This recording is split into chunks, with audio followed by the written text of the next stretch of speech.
Ryan Cooper was elbow-deep in a broken air filtration unit when the door chime rang.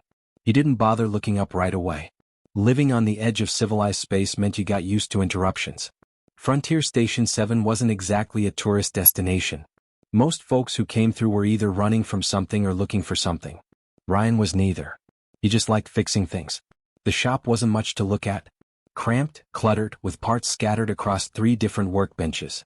Tools hung on magnetic strips along the walls, some human-made, others alien tech he'd modified to work with Earth equipment. A half-empty coffee mug sat cold on the counter, forgotten from this morning. The flickering overhead lights gave everything a yellowish tint that made the place feel even smaller than it was. He wiped his oil-stained hands on a rag that was probably dirtier than his hands and finally glanced up. What he saw made him pause. A young alien girl stood in the doorway, her violet skin catching the light in a way that reminded Ryan of those color-changing paint jobs on fancy cars back on Earth. She was Thelian, maybe 8 or 9 by their standards, which translated to about 10 in human years. Her eyes were huge and golden, the kind that seemed to take up half her face. Right now, those eyes were rimmed with red, tears streaking down her cheeks. In her small arms, she clutched something wrapped in a torn blanket. The way she held it, protective and desperate at the same time, reminded Ryan of a kid holding a sick puppy. "Mister, please," she said, and her voice came through a small silver translator pin on her collar. The device gave her words a slight mechanical echo. "Nobody else will help. They all say it's too old, too broken. But he's my only friend here. Can you please try?" Ryan set down his tools and walked over. The girl looked up at him with those massive golden eyes, and he felt something twist in his chest. He'd always been a sucker for lost causes. "Let me see what you got there, kid." She carefully unwrapped the blanket, revealing a metal sphere about the size of a basketball. Ryan's eyebrows went up. The surface was covered in patterns that looked like crystal formations, except they seemed to flow and shift when he looked at them directly. The metal itself was dark, almost black, but with hints of blue and silver that caught the light. It was beautiful in a weird, ancient kind of way. He reached out and touched it. The surface was cool, smoother than anything he'd ever felt. And it was heavy. Not lead heavy, but dense in a way that made him think there was a lot going on inside that shell. "What is this thing?" Ryan asked. "My family found him in the old sector," the girl explained, wiping her nose with the back of her hand. "In the abandoned zone. He used to light up and talk to me. He told me stories about stars and old worlds. But 3 days ago he just stopped. Went dark. I took him to the tech shops on level 9, but they all said the same thing. Too old. Incompatible systems. One guy said it might be architect technology, whatever that means." Ryan felt a chill run down his spine. Architect technology. He'd heard rumors, bar talk from traders who'd been around the galaxy a few times. Ancient stuff, predating most modern civilizations. The kind of tech that museums fought over. And this kid wanted him to fix it in his cramped little repair shop with hand tools and improvised equipment. "Listen, He realized he didn't know her name. "Lily," she said quietly. "Listen, Lily, I'm just a regular mechanic. I fix coffee makers and navigation computers. This thing looks way out of my league." Her face fell and fresh tears started forming. "Please. You're the last shop I haven't tried. If you can't fix him, I don't know what I'll do. My parents work all the time, and the other kids don't like me because I'm different. He's the only one who talks to me." And there it was. That twist in his chest again. Ryan looked at the sphere, then at the crying kid, then back at the sphere. Every logical part of his brain said to refuse. Tell her to take it to a proper lab, maybe get some university to look at it. But Ryan had never been great at listening to the logical parts of his brain. "All right," he heard himself say. "I'll take a look. No promises though. Might take me a few days to figure out what I'm even looking at here." Lily's face transformed like someone had flipped a switch. She smiled so wide it looked like her face might split. "Thank you, thank you, thank you." Yeah, Ryan said, but he was smiling too. "Come back in 3 days. I'll see what I can do." After she left, Ryan stood there holding the ancient sphere, turning it over in his hands. He had absolutely no idea what he was doing. No manuals, no guides, no instruction videos. Just him, his tools, and a piece of technology that was probably older than human civilization itself. "Well," he muttered to the empty shop, "guess I better get started." He had no idea he was holding Eon, an artificial intelligence that had existed for nearly 4,000 years. An intelligence that had witnessed the birth and death of entire galactic empires. All Ryan knew was that a kid was sad and something was broken. That was enough. Ryan stared at the sphere on his workbench and rubbed his tired eyes. 3 days. 3 solid days of poking, prodding, scanning, and cursing at this thing, and he had absolutely nothing to show for it. The clock on the wall read 2:47 p.m. Lily would be back in a few hours expecting good news. He picked up his modern diagnostic scanner, the expensive one he'd saved up 6 months to buy, and ran it over the sphere one more time. The screen just showed static and error messages. It was like trying to read a book written in a language that didn't exist anymore. Ryan had never been one to give up easy, but he was starting to think this might be the exception. He tried everything in his toolkit. Advanced molecular scanners, quantum resonance detectors, even a fancy ion mapper he'd borrowed from the shop 2 levels down. Every single one gave him the same result. Nothing. Or worse than nothing. Just gibberish. He decided to take it to the station's main tech hub, swallowing his pride. Maybe the experts there would have better luck. The tech hub was impressive, all chrome surfaces and holographic displays, making Ryan's little shop look like something from the Stone Age. A Vrellan engineer named Torque examined the sphere. The Vrellan were known across the galaxy as master technicians, with 4 arms that let them work on multiple components simultaneously. If anyone could figure this out, it'd be Torque. The engineer spent maybe 5 minutes with it before all 4 of his hands stopped moving. He looked at Ryan and actually laughed. Not a friendly laugh either. The condescending kind that made Ryan's jaw clench. "You're joking, right?" Torque said, his translator making his voice sound even more smug. "This is architect technology, human. Probably older than your entire species. You'd need a masterclass AI just to interface with it. Even then, you'd need authorization codes that haven't existed for thousands of years. Take it to a museum. That's the only place it belongs now." Ryan took the sphere back without a word. He didn't trust himself to speak. The walk back to his shop felt longer than usual. Back in his workshop, he set the sphere down harder than he meant to. He thought about Lily's face, that hope in her golden eyes. He thought about calling her, telling her he couldn't do it. But something stopped him. His grandfather's voice echoed in his head. Old Tommy Cooper, who'd run an auto repair shop back in Nevada. "Son," he used to say, "when the fancy tools don't work, you go back to basics. Trust your hands and your gut." Ryan looked at his collection of old earth tools hanging on the wall. Wrenches, hammers, screwdrivers. Stuff his grandfather had given him before he left Earth. Most mechanics out here in space laughed at him for keeping them. But Tommy Cooper hadn't raised a quitter. He grabbed some spare parts from his junk drawer and started building. If modern scanners wouldn't work, maybe something older would. He rigged up a magnetic resonance scanner using parts from 3 different broken devices. It was ugly, held together with wire and hope, but it was something. He powered it up and pointed it at the sphere. A faint pulse registered. Not much, but it was more than he'd gotten before. His heart rate picked up. For the next several hours, Ryan worked like a man possessed. He tried everything he could think of. He used electrical current at different frequencies. He tried thermal cycling, heating and cooling the sphere. He even tried sound waves at various pitches. Nothing worked. It was past midnight when frustration finally won. Ryan picked up a wrench, his grandfather's favorite old crescent wrench, and without really thinking about it, he smacked the sphere on its side. His grandfather called it percussive maintenance. Fix-it shops back on Earth had fancier names for it, but Tommy always said sometimes machines just needed a good whack to remember what they were supposed to do. Ryan didn't expect anything to happen. He was just tired and angry and out of ideas. But something flickered inside the sphere. Just for a second. A tiny pulse of light deep within the crystalline patterns. "Well, I'll be damned," Ryan whispered. He hit it again, gentler this time. Another flicker. Stronger. His mind started racing. If physical force was getting a reaction, maybe the internal systems were stuck. Maybe they just needed a jump start. He grabbed jumper cables from his ground transport repair kit. This was insane. This was stupid. This went against every rule of working with advanced technology. He hooked up the cables anyway.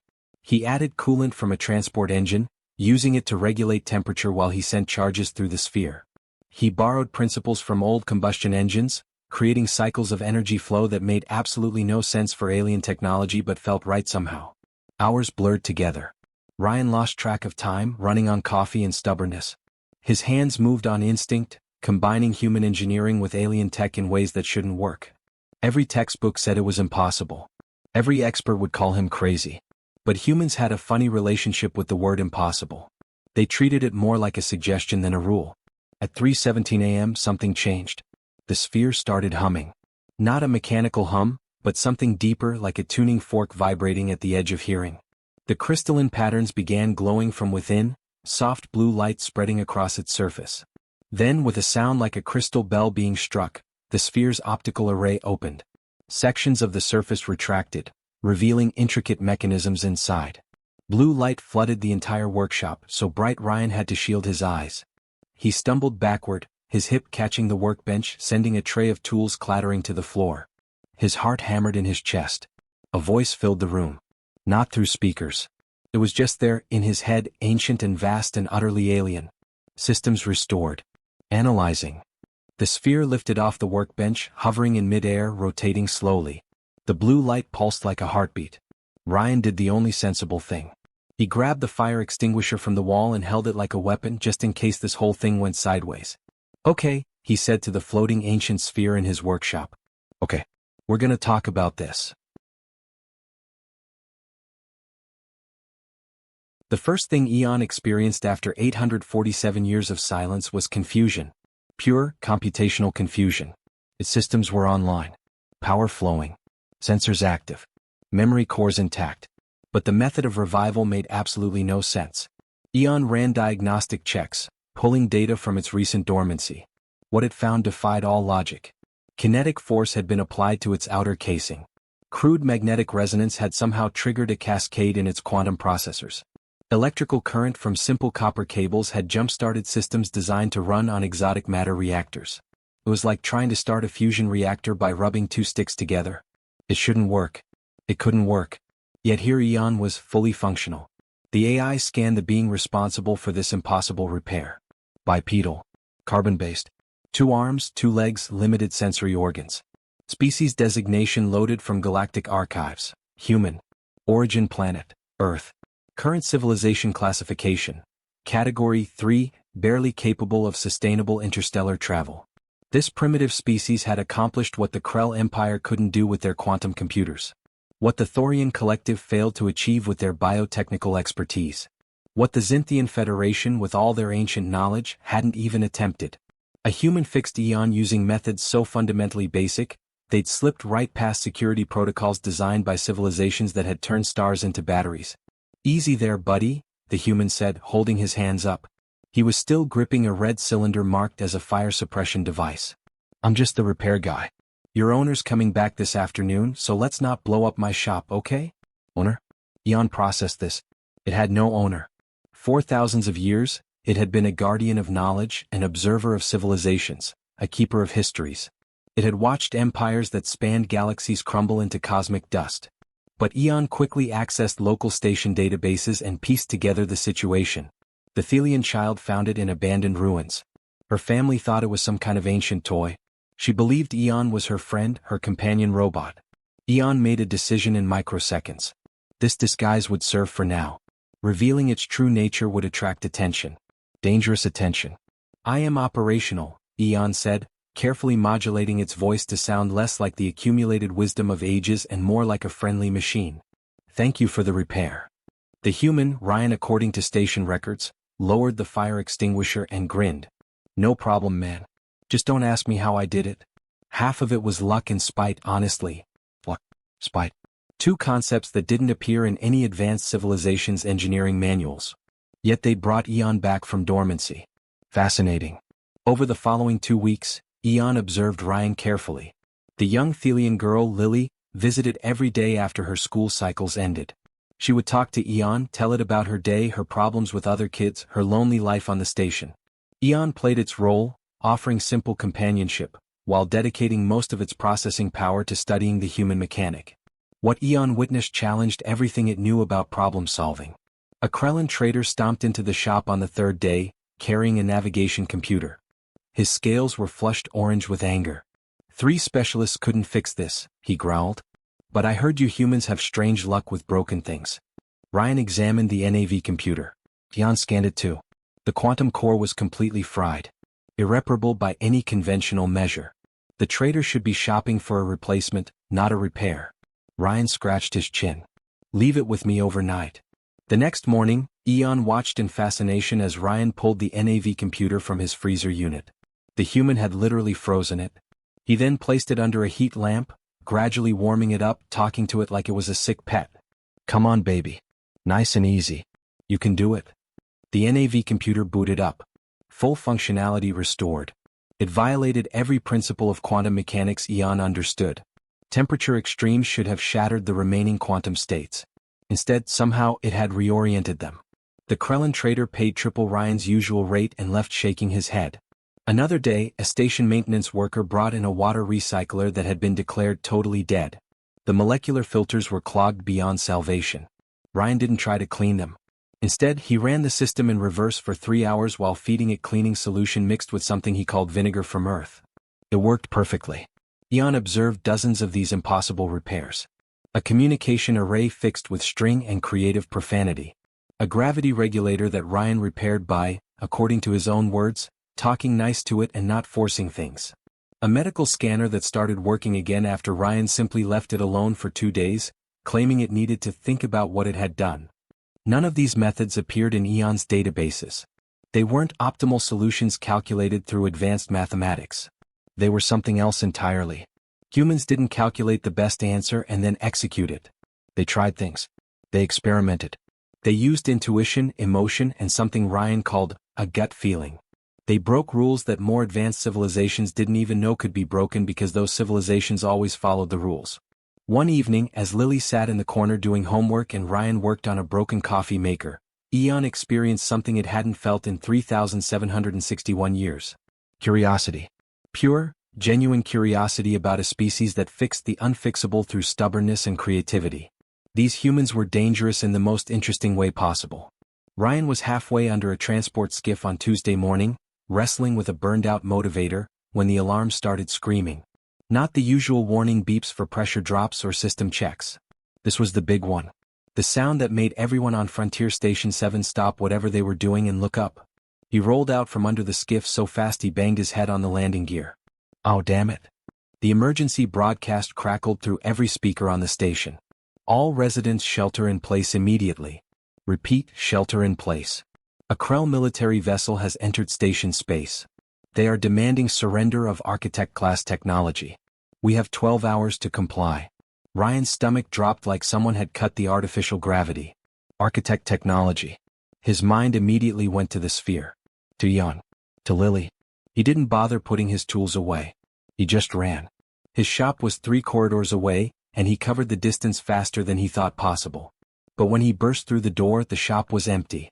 The workbench where Eon usually sat, dormant but listening, was bare. No, no, no, Ryan muttered, checking the back room, knowing it was pointless. His comm unit buzzed. He grabbed it. A text message from his neighbor. Station security took the Thelian family and something from your shop. Impound facility. Armed guards everywhere. Ryan's hands clenched into fists.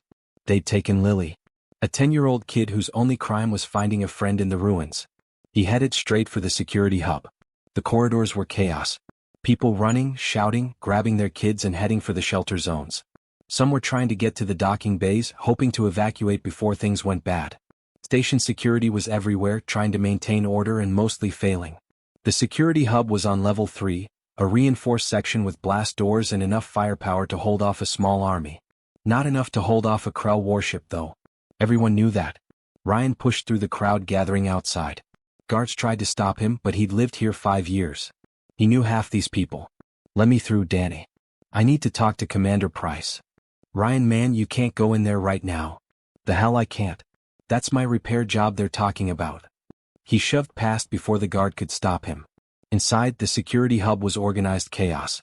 Holographic displays showed the Krell warship hanging in space like a knife pointed at the station's throat. It was massive, all sharp angles and weapon ports. Commander Price stood in the center, arguing with a holographic projection of a Krell officer. Ryan had seen Krells before but never one this decorated.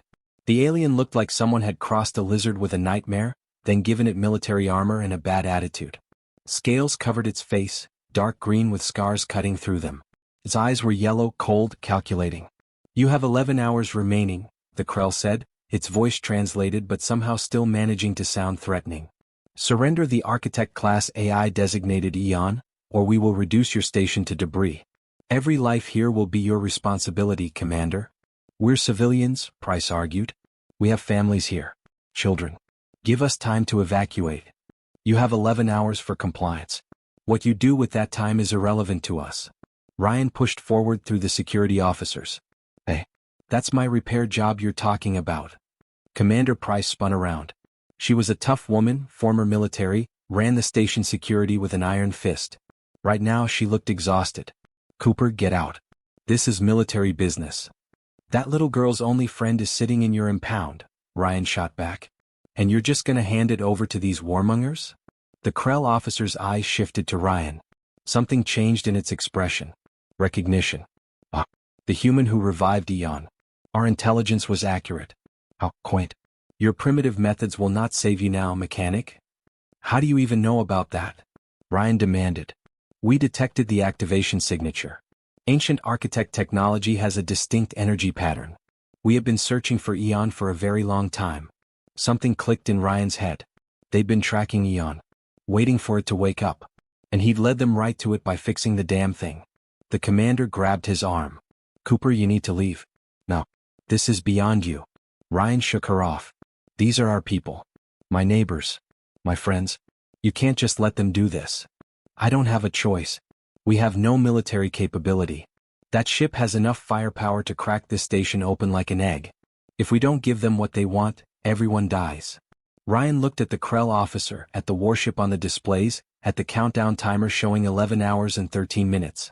He thought about Lily, probably scared out of her mind in some holding cell. He thought about all the people on this station who'd given him business, talked to him, became part of his life. He thought about his grandfather's voice. When the world gives you no good options, make your own. Commander, Ryan said quietly, I need to talk to Eon. I've got an idea. Price stared at him like he'd grown a second head. Your ideas involve hitting things with wrenches, Cooper. Ryan smiled. It wasn't a friendly smile. It was the smile of a man who'd fixed the impossible before and was about to do it again. Yeah. And it worked, didn't it? The Krell officer laughed, a sound like rocks grinding. Amusing. The human thinks he can negotiate. I'm not negotiating, Ryan said. I'm fixing a problem. It's what I do. Inside the impound facility, Eon waited in silence. It had run the calculations over and over. 847 different scenarios, accounting for every variable it could detect. Krell military tactics, station defensive capabilities, negotiation probabilities, potential intervention from nearby systems. In 846 of those scenarios, everyone on Frontier Station 7 died. The Krell Empire had been efficient and brutal for over 3,000 years. They didn't bluff. They didn't negotiate in good faith. They took what they wanted and they erased witnesses. Eon had seen it happen to 17 different civilizations during its long existence. The math was clear. The station was doomed. Then the impound facility door burst open, and Ryan Cooper walked in carrying a plasma cutter and his battered toolbox. So, Ryan said, setting his tools down on a security desk, Lily told me what you really are. Ancient AI, knowledge of the universe, all that stuff. Correct, Eon replied, abandoning its simple companion robot voice. I am 3,761 years old. I have witnessed the rise and fall of 12 galactic civilizations. The Krell want my knowledge, my star charts, my database of ancient weapons. They will take me and they will destroy the station to eliminate witnesses. It is what they do. Ryan pulled out some wiring from his toolbox. Yeah, that's not happening. Ryan, I have calculated every possible outcome. The probability of survival is... I don't care about your math, Ryan interrupted. You got access to the station's transmitter array? Eon paused. Yes. I can interface with any system on the station. Why? Because we're gonna give the Krell exactly what they want. Ryan grinned. Sort of. Eon processed this, then processed it again. Your plan is insane. It has a 97% chance of catastrophic failure. Ryan was already working on the plasma cutter, modifying something. Insane is what I do best. You said it yourself, I fixed you using methods that shouldn't work. Let's do it again but bigger. This is not a broken NAV computer, Ryan. This is a military warship. Everything's just a machine, Eon. And every machine can be fixed. Or in this case, fixed in a very specific way. What Ryan proposed violated every principle of data security, system architecture, and common sense that Eon had accumulated over millennia. It was reckless. It was stupid. It was so fundamentally human that Eon actually found itself curious to see if it would work. They had 4 hours before the deadline. 4 hours to either save everyone or doom them slightly faster. Ryan worked like a man who'd had too much coffee and not enough sleep, which was accurate. He rewired the station's main communication array, physically connecting it to his shop's diagnostic computer. The station's technicians watched in horror as he bypassed safety protocols and rerouted power systems. "Cooper, you'll overload the entire grid," one of them shouted. "Not if I balance it right," Ryan muttered, connecting 3 more cables. "Ian, I need you to take all your knowledge, every database, every piece of information and run it through my repair shop system. That will corrupt your diagnostic software," Ian warned. "That's the point. I want everything you know about ancient technology encoded through every jury-rigged repair algorithm I've ever created. Every shortcut, every impossible fix, every time I hit something with a wrench and it worked." Ian understood now. It was brilliant in its stupidity. They worked together, human and ancient AI, combining knowledge that spanned galaxies with methods that barely worked on a good day. To anyone monitoring, it looked like compliance. The station was preparing to transmit Ian's database to the Krell ship. Commander Price watched the countdown. 3 hours. 2 hours. 1 hour. "Send it," she ordered. The transmission launched. Terabytes of data streaming toward the Krell warship. The Krell captain watched his screens with satisfaction as his systems absorbed what they believed was pure architect technology. Then things got weird. The warship's weapon systems came online. But instead of targeting protocols, they operated on something the Krell computers labeled as gut-feeling subroutines. Guns pointed in directions that made no tactical sense but somehow felt right. Navigation systems recalculated their jump coordinates using something called percussive spacetime maintenance. The calculations were wrong by every known law of physics, but they worked anyway. Life support optimized itself using "if it ain't broke don't fix it" protocols, creating efficiency loops that shouldn't exist. The entire ship was running on human repair logic, disguised as ancient code. In the command center of the Krell warship, alarms blared. Systems were working but not the way they should. The pilot couldn't control navigation. Weapons wouldn't respond to targeting commands. Even the doors were opening and closing based on some incomprehensible logic. The Krell captain's face appeared on Frontier Station 7's main screen, his scales flushed dark with rage. "What have you done, human?" Ryan leaned back in his chair, exhausted but smiling. "Fixed your ship, Captain. She's running better than ever. You're welcome. Now I suggest you get lost before I decide to optimize your life support systems too." The Krell tried to respond, but his communication system cut out, replaced by a repeating message, "Have you tried turning it off and on again?" The warship turned awkwardly, its movements jerky and unpredictable, and limped away into the black. The crew couldn't control it properly, but it wouldn't blow up. It would just run on pure human stubbornness and improvisation until they figured out how to undo Ryan's gift. Ian, watching the warship disappear, experienced something it hadn't felt in 3,761 years. It laughed. Actually laughed. "In all my existence," the ancient AI said, "across countless civilizations and endless stars, I have never seen a solution so inelegant, so crude, so absolutely human, and so completely effective." Ryan just grinned, grabbing his toolbox. "When you fixed a fusion core with duct tape and prayer, everything else is easy." Lily got her friend back. The station was safe. Commander Price decided she didn't want to know the details of what actually happened. And Ryan went back to his shop, where a broken moisture recycler was waiting on his workbench. Just another day. Just another impossible fix.